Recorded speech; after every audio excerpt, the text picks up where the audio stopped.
Hello friends, நம்ம சேனலில் போடுற எல்லா வீடியோஸுமே உங்களுக்கு ரொம்ப யூஸ்ஃபுல்லாக இருக்கும்னு நம்புகிறேன். நீங்கள் லைக் பண்ணி சப்ஸ்கிரைப் பண்ணுறீங்க. ஆனால் இப்போ அது கூட இன்னொரு ஆப்ஷனும் இருக்குது, ஹைப்புங்கிற ஆப்ஷன். அந்த மாதிரி ஹைப்புன்னு கொடுத்தீங்கன்னாவே எனக்கு பாயிண்ட்ஸ் ஏறும். இப்படி ஹைப் கொடுக்கும்போது இன்னும் நிறைய வியூவர்ஸ்க்கு என்னோட வீடியோ சஜஸ்ட் ஆகும். இன்னும் நிறைய பேர் இந்த வீடியோஸ்னால பெனிஃபிட் ஆவாங்க. எனக்குமே மோட்டிவேஷனாக இருக்கும். இன்னைக்கோட ரெசிபி செய்யறதுக்காக நான் அமேசான்லேருந்து தான் வாங்கியிருக்கேன். இது எனக்கு இங்கே டிபார்ட்மெண்டல் ஸ்டோர்ஸில் கிடைக்கல. கினோவா சீட்ஸ்ன்னு சொல்லிட்டு இதில் நிறைய ஹெல்த் பெனிஃபிட்ஸ் இருக்குது. இதில் calcium, iron, magnesium, phosphorus, protein, dietary ஃபைபர்னு எக்கச்சக்கமான நியூட்ரிஷன்ஸ் இருக்குது. நான் இந்த கினோவா சீட்ஸை 1 டம்ளர் பவுல் எடுத்துக்கிறேன். வெயிட் லாஸ் பண்ணுறவங்களுக்கு, வெயிட் மேனேஜ் பண்ணுறவங்களுக்கு, இல்லைன்னா வெஜிடேரியன்ஸ், அதாவது நான்வெஜ்லாம் நாங்கள் சாப்பிட மாட்டோங்கிறவங்களுக்கு இது ரொம்ப நல்ல ஒரு ஹை ப்ரோட்டீனான சீடு. இது அரிசி மாதிரி நம்ம யூஸ் பண்ணலாம். பெரு நாட்டிலலாம் அரிசிக்கு பதிலாக அவங்க இந்த சீட்ஸை தான் யூஸ் பண்ணிகிட்ருக்காங்க.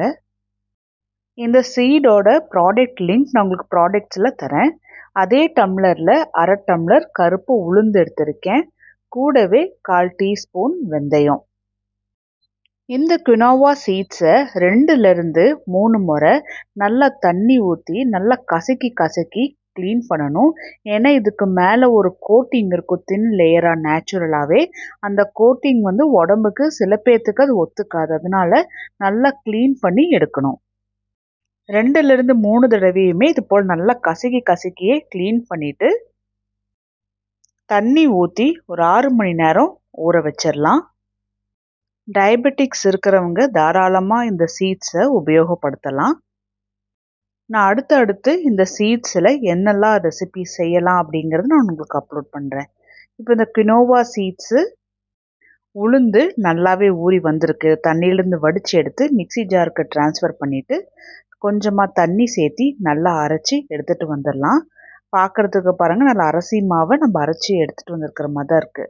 இதில் தேவையான அளவுக்கு இந்துப்பு போட்டு கையை வச்சு நல்லா கலந்து விட்டுட்டோம் அப்படின்னா நல்லா புளிச்சு வந்துடும். மாவும் நல்லா அரைச்சி எடுத்தாச்சு, நல்லா கலந்து வச்சாச்சு. இப்போ இதை 6 மணி நேரம் ஃபர்மெண்ட் பண்ண விட்டுடலாம்.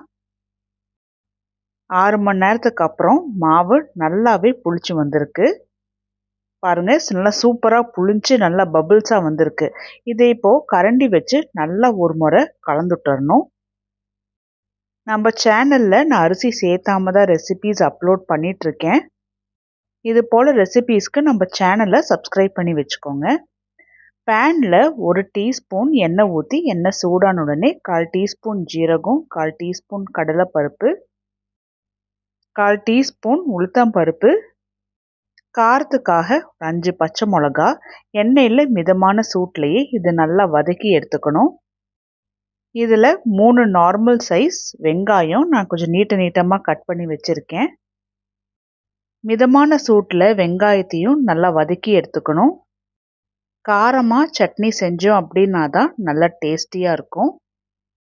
இதில் தேவையான அளவுக்கு கல்லுப்பும் சேர்த்தி நல்லா கலந்துட்டரலாம்.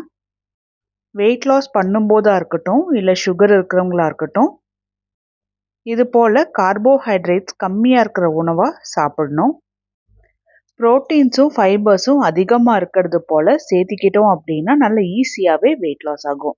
இப்போ வெங்காயமும் நல்லா வதங்கி வந்திருக்கு. இதில் 3 நார்மல் சைஸ் தக்காளியும் நீட்டமாக கட் பண்ணி போட்டு நல்லா வதக்கி எடுத்துக்கணும். இப்போ தக்காளி வதங்கிறதுக்கு நல்லா மூடி வச்சிட்டோம் அப்படின்னா அதோட தோல் எல்லாமே நல்லா சாஃப்ட் ஆகிடும்.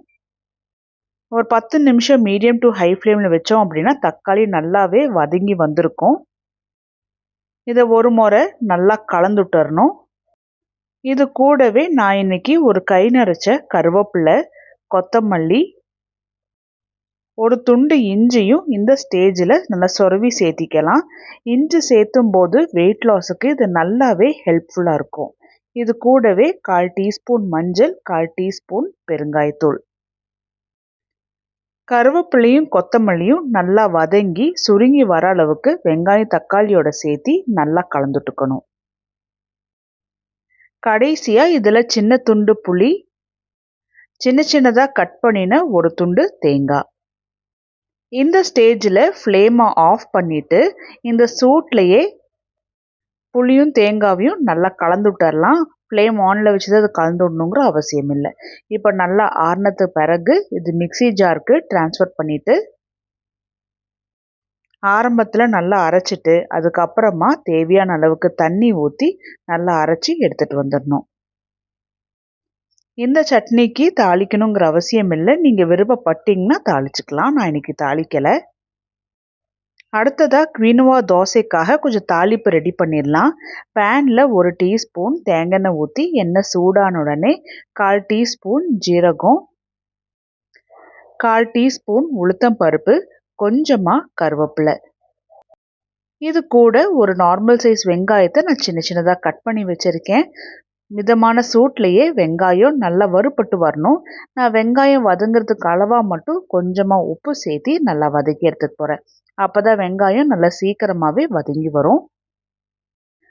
அப்பப்போ கலந்துட்டு வெங்காயமும் நல்லா வதக்கி எடுத்தாச்சு. ரொம்ப ஒரு கோல்டன் ப்ரௌன் கலர் அளவுக்கு ஆகணுங்கிற அவசியம் இல்லை. கடைசியாக சின்ன சின்னதாக கட் பண்ணி வச்சுருந்த கொத்தமல்லி தூவி விட்டு நல்லா கலந்து விட்டுடலாம்.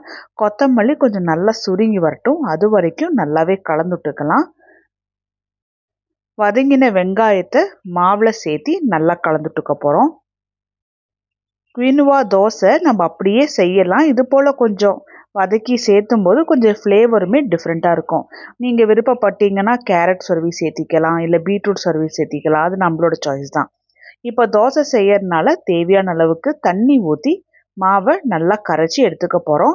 இந்த மாவில் இட்லி சுடலாமான்னு கேட்பீங்க. கண்டிப்பாக இந்த மாவில் இட்லி சுட முடியாது.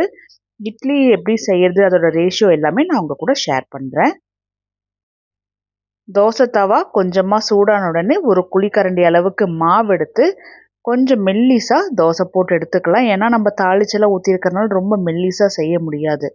ஒரு பக்கம் நல்லா வெந்ததுக்கு அப்புறமா இன்னொரு பக்கம் திருப்பி போட்டுக்கலாம். தோசை கருகலை. இதோட கலர் இப்படி தான் வரும். ஏன்னா கொஞ்சம் நல்லாவே வேகிறதுக்கு வைக்கணும். சரியாக வேகாமல் சாப்பிட முடியாது. இது நல்லாவே ஒரு ப்ரோட்டீன் ரிச்சான தோசை. இப்போ நான் வெஜிடேரியன்ஸ்லாம் பார்த்தோம்னா நம்ம சிக்கன், ஃபிஷ்ஷு, மட்டன் இது போல் சாப்பிட்றோம். வெஜிடேரியன்ஸ்க்கு அது போல் அந்த ஆப்ஷன்ஸ் இல்லை.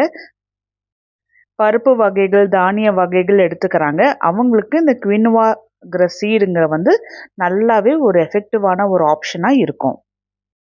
அரிசி சேர்த்தாமலேயே இன்றைக்கி நல்ல ஒரு எஃபெக்டிவான குயினோவா தோசை ரெடி பண்ணியாச்சு. இது வெயிட் லாஸ் பண்ணுறவங்களுக்கு, டயபெட்டிக்ஸ் பேஷண்ட்ஸ்க்குலாம் ரொம்பவே யூஸ்ஃபுல்லாக இருக்கும்.